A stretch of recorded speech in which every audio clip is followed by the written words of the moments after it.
I'm Darren Marlar, and this is your Daily Dose of Weird News. Facebook is apparently testing a feature called Send a Wave.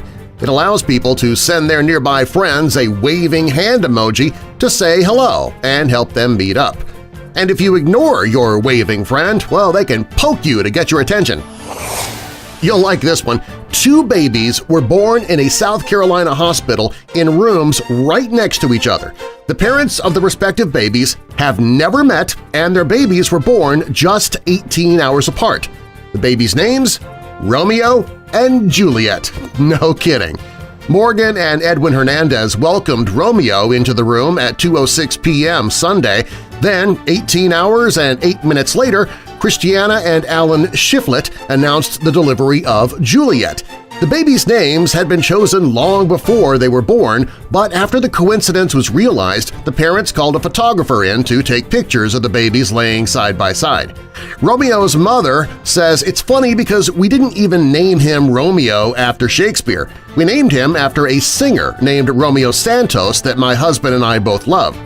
Juliet's mother said we had picked the name out months ago. We wanted a J name to go with our son's name, Jonas.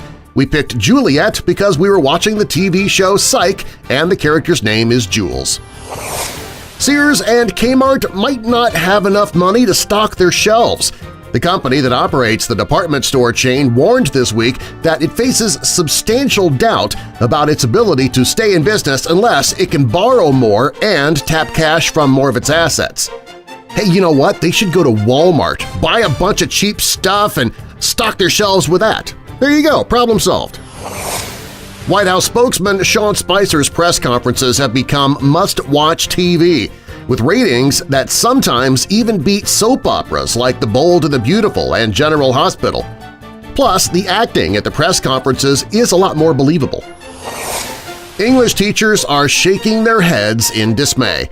Only 43% of U.S. adults read at least one book of literature last year, that is, novels, short stories, poetry, or plays, making a 3-decade low according to a report from the National Endowment for the Arts. It is the long, steady decline of literary reading, laments the Washington Post. The NEA has been tracking adult reading and arts participation since 1982, when the literature reading rate was an impressive 57%. The survey counts only those books read for pleasure, not because they were required for work or school. In an attempt to capture the broadest possible range of leisure reading, there was also no distinction made between physical books and books read on e-readers, such as the Amazon Kindle. We do read tweets, though. How about you create pretty pictures of War and Peace and then send out the entire novel, 140 characters at a time? Payless shoe stores are said to be getting ready to file for bankruptcy as soon as next week. Perhaps allowing people to pay less isn't such a great business strategy after all. If you want to be happier, cancel your Facebook account.